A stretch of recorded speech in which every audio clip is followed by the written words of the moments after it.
Hello everyone, কেমন আছো তোমরা সবাই? আশা করি তোমরা সবাই ভালো আছো আর আমিও মোটামুটি ভালোই আছি। তাই এটা হচ্ছে আমার নতুন একটা ব্লগ ভিডিও চ্যানেল খুলেছি আমি নতুন করে। আমার একটা শর্ট ভিডিও চ্যানেল ছিল, সেটাতে যেহেতু শর্ট ভিডিওতে আমি পপুলার হয়ে যাওয়ার জন্য, মানে আমার মোটামুটি সাবস্ক্রাইবার সব শর্ট ভিডিও থেকেই এসছে, সেই জন্য না ব্লগ ভিডিও দিলে আমি কিছুতেই ভিউজ পাচ্ছিলাম না। তা কোনো রকমভাবে আমি ফোন ঘেটে জানতে পারলাম যে যেই চ্যানেলে শর্ট ভিডিও থেকে সাবস্ক্রাইবার আসে, সেখানে ব্লগ ভিডিও দিলে কিছুতেই ভিউজ পাওয়া যায় না। যেহেতু আমি এই লাইনে প্রথম নতুন, তা সব কিছুই মানে টেক চ্যানেল দেখেই শিখেছি।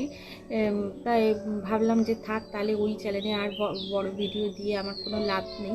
তাই এটা আমি আবার একটা নতুন করে ব্লগ ভিডিও চ্যানেল খুলেছি। তোমরা আমার এই ব্লগ ভিডিও চ্যানেলটা ফলো করো। যারা যারা আমার ভিডিও দেখতে চাও প্লিজ আমার চ্যানেলটাকে সাবস্ক্রাইব করে দিও। আশা করি আমি তোমাদের পছন্দ মতো ভিডিও বা মন রেখে ভিডিও দেওয়ার চেষ্টা করব, তোমাদের অবশ্যই ভালো লাগবে। তার জন্য তোমাদের আমার চ্যানেলটাকে ফলো করতে হবে, একটু সাবস্ক্রাইব করে দিতে হবে। তা তোমরা আমার পাশে থেকো। আর আজকে দেখো, আজকে হচ্ছে গিয়ে কী বার, আজকে হচ্ছে সোমবার। আর আজকে হচ্ছে আমার ভোট ছিল, তো আমি ভোট দিয়ে এসে একটু জাস্ট রেডি হয়েছিলাম যে একটু ভিডিও করব বলে। যেহেতু আমার প্রথম চ্যানেলটাকে আবার চালু করছি, তাই একটু রেডি হয়ে নিয়েছিলাম তোমাদের সাথে ক্যামেরার সামনে এসে বসবো বলে। তাই একটু রেডি হয়েছিলাম। এই লাল শাড়িটা পরেছি, কেমন লাগছে অবশ্যই তোমরা আমাকে জানিও। তা আমি আগে বলে নিই, আমার নাম হচ্ছে নয়না পাল। তা আগেও আমার একটা নয়না নামে চ্যানেল ছিল। তা অবশ্যই তোমরা আমার এই নতুন চ্যানেলটাকে সাবস্ক্রাইব করে দিও। আর দেখো আমি ভোট দিয়ে এসেছি, কিন্তু আমার ভোট দেওয়া কমপ্লিট। তোমরা কারা কারা ভোট দিয়েছো আর তোমাদের ওখানকার ভোট কেমন হলো, কেমনভাবে কাটালে? যখন ভোট দিতে গেছিলাম না, আমাদের ওখানটা একদমই ফাঁকা ছিল। কোনো রকমভাবে লাইনে দাঁড়াতে হয়, গিয়ে ভোট দিয়ে আমি চলে এসেছি, খুব একটা টাইমও লাগেনি। যাই হোক, এগুলো তো হলো ভোটের ব্যাপার। এবার আমি আমার সম্বন্ধে একটু বলি, কারণ দেখো একটা ভিডিও চ্যানেলে আসবো, আমার সম্বন্ধেও তোমরা জানতে চাইবে আমি কি না কি। তা আমার নাম তো তোমাদের প্রথমেই বলে দিলাম। আর আমি এখন আপাতত হাউসওয়াইফ। আমার একটা মেয়ে আছে, তার নাম অন্বেষা পাল। তা এখন আমার ফ্যামিলিতে আমি, আমার মেয়ে আর আমার হাজব্যান্ড থাকি। আর হচ্ছে গিয়ে আমি আগে একটা চাকরি করতাম, সেটা হচ্ছে স্কুলে চাকরি করতাম, কম্পিউটার টিচার ছিলাম। কিন্তু কারণবশত আমাকে এই চাকরিটা ছাড়তে হয়েছে। মেয়ে হয়ে যাওয়ার পর মেয়ের জন্য, মেয়ের মুখের দিকে তাকিয়ে আমাকে চাকরিটা ছাড়তে হয়েছে, কারণ আমার না ঘরে কেউ দেখাচ্ছিল না মেয়েটাকে। তা আমি কিভাবে চাকরি করবো? আর যেই টাকা স্যালারি পেতাম সেই টাকাতে একটা লোক রেখে, মানে বাচ্চাকে দায়িত্ব দিয়ে রেখে দিয়ে যে যাবো, সেই পরিস্থিতি ছিল না। এই হচ্ছে একটা মেয়ের আইডেন্টিটি। সেই আইডেন্টিটিটা কোনো মেয়েই চায় না যে সেটাকে নষ্ট করতে। তোমরা মেয়েরা যারা আছো নিশ্চয়ই বুঝতে পারবে কী কারণবশত একটা মেয়ে তখন চাকরিটা ছাড়তে বাধ্য হয়। আর মেয়ে তখন আমার একদমই ছোট। মেয়েটাকে দেখলে না আমার নিজের খারাপ লাগতো যে আমার মেয়েকে আমি কিভাবে রেখে দিয়ে যাব। খুব কষ্ট নিয়ে আমাকে চাকরিটা ছাড়তে হয়েছে, নইলে আজকালকার দিনে কেউ চাকরি ছাড়ে না। তা যাই হোক, এইভাবে ঘরে বসে থাকতে তো আমার একদমই ভালো লাগে না। অনেক বছর ঘরে বসেছিলাম, ঘরে বসে না কেমন যেন একটা বোকা টাইপের হয়ে যাচ্ছি। তা মানে সত্যি বলে না যে চুপচাপ বসে থাকলে সব কিছু মানুষ ভুলে যায়, সেরকমই আমিও সব কিছু ভুলে যাচ্ছিলাম। তা ভাবলাম যে না, এইভাবে বসে থাকা যাবে না, এবার একটু কিছু করতে হবে। সেই জন্যই আমার ইউটিউব চ্যানেলটা খোলা, যাতে আমি একটুখানি কিছু যদি করতে পারি, আমাকে একটু মানুষের চিনুক, আমার সম্বন্ধে জানুক। আর দেখো, মানুষের লাইফ থেকে, মানুষ কীভাবে একটা লাইফ থেকে কিন্তু অনেকেই অনেক কিছু জানতে পারে, শিখতে পারে। কারণ আমারও জন্য তো এরকম ছোট ছোট ভিডিও চ্যানেলগুলো দেখে আমিও অনেক কিছু শিখেছি, মানুষের লাইফটা কিভাবে কাটায়। আর অনেকের সাথে নিজের লাইফটাকে অনেক সময় মিলিয়েও ফেলি। তা সেখানে দাঁড়িয়ে না আমার লাইফটা থেকে হয়তো অনেকেই অনেক কিছু শিখতে পারবে, যে কীভাবে আমি মানে এই জায়গায় এসেছি। মানে আমার যে কত কষ্ট থেকে আমাকে চাকরিটা ছাড়তে হয়েছে, সেটা আমি হয়তো কাউকে বলে বোঝাতে পারবো না। তা যাই হোক, দুঃখ কষ্ট সব মিলিয়েই তো লাইফ, আর সেইটা নিয়েই সংসার। তা সংসার করতে গেলে কিছু কিছু জিনিস তো স্যাক্রিফাইস করতেই হয়।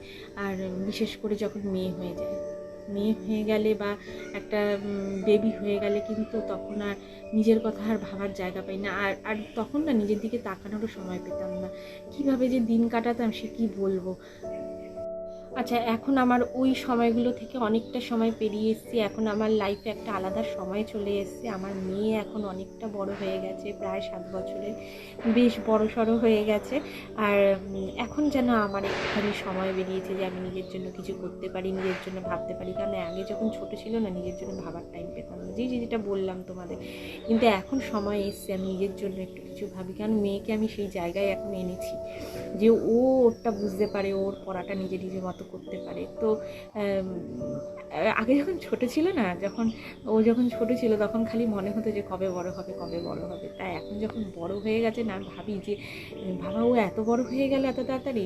সত্যি মেয়েরা না খুব তাড়াতাড়ি বড় হয়ে যায়, এটা আমার নিজের অভিজ্ঞতা। মেয়েদের চোখে নিমেষে বড় হয়ে যায়, কীভাবে। আর ছেলেদের না বড় হতে একটু সময় লাগে, এটা সত্যি ঘটনাটা। যারা যারা বলে ঘটনাটা একদম সত্যি ঘটনা। তোমাদের যাদের মেয়ে আছে তারা নিশ্চয়ই তোমরা বুঝবে, মানে বড় হতে।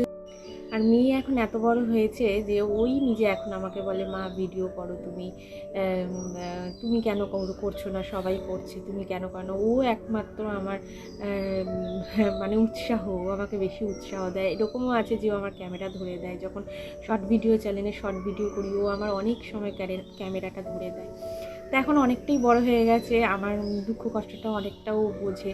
মানে আমার জ্বর হলেও বোঝে যে আমার জ্বর হয়েছে, মানে সে কী বলবো, মিথ্যা কথা বলবো না, জলটুকু এনে দেয় যখন উঠতে পারি না বিছানা থেকে। দেখো ঘরে যখন কেউ থাকে না, আমার যাদের বাড়িতে কেউ নেই, যাকে একা সংসার করতে হয়, তার শরীর খারাপ হলেও দেখার কেউ থাকে না, সেখানে একমাত্র আমার মেয়েই আছে যে আমাকে দেখে। আর আমার হাজব্যান্ড তো কাজের সারাদিনের জন্যই বাইরে থাকে, ওকে আর কি বলবো। ও সত্যি আমার জন্য অনেক করে আমার হাজব্যান্ড, তারপরে ও সারাদিন ব্যস্ত থাকে, ওকে তো আমি কিছু বলতে পারি না। ও আমার জন্য অনেক কিছু করেছে, কিন্তু জানি না আমার কপালে হয়তো ছিল চাকরিটা আমাকে ছাড়তে হবে। আর যাই হোক, এবার আস্তে আস্তে তো আমি আমার ফ্যামিলির সবার সাথে তোমাদের পরিচয় করিয়েই দেবো। আর তোমরা প্লিজ আমার চ্যানেলটাকে সাবস্ক্রাইব করে দিও, আমার পাশে থেকো। যদি তোমরা আমার পাশে থাকো তাহলে হয়তো আমি অনেকটা লাইফ এগোতে পারবো, আমার জীবনে অনেক কিছুই করতে পারবো। আগে আমি চাই যে আমাকে সবাই চিনুক, জানুক, তার জন্যই আমার এই চ্যানেলে আসা। প্রথমেই তো কেউ ভেবে, দেখো মিথ্যা কথা বলবো না, সবাই হয়তো একটু টাকা ইনকাম করার জন্য এখানে আসে, এটা তো মিথ্যা করা তো বলার জায়গা নেই। তা আমারও চিন্তাভাবনা সেটা আছে, কিন্তু তার আগে কি করতে হবে, আগে নিজেকে সেই জায়গায় নিয়ে যেতে হবে। তা নিয়ে যাওয়ার জন্য কি দরকার, আগে নিজের পরিচয়টা তৈরি করার জন্য। তা তোমাদের মনের মধ্যে আমার পরিচয়টা যাতে তৈরি হয়, সেই জন্য আমি চেষ্টা করছি। তোমরা যদি আমাকে একটু বন্ধুত্বের হাত বাড়িয়ে দাও তাহলে আমি খুব খুশি হব। আর তোমাদের মতো বন্ধু পেলে আমি জীবনে অনেকটা এগিয়ে যাব। যার কেউ নেই, তোমরা আছো আমার পাশে। যাই হোক, আমার পাশে থেকো, আমার চ্যানেলটাকে সাবস্ক্রাইব করে দিও, নতুন নতুন ভিডিও নিয়ে তোমাদের কাছে আসবে। একই কথা বারবার করে বলবো, তোমরা অবশ্যই আমার চ্যানেলটাকে সাবস্ক্রাইব করে দিও। আর নতুন নতুন ভিডিও নিয়ে তোমাদের কাছে অবশ্যই আসবো, তোমাদের মনে রাখার মতো ভিডিও নিয়ে আসবো।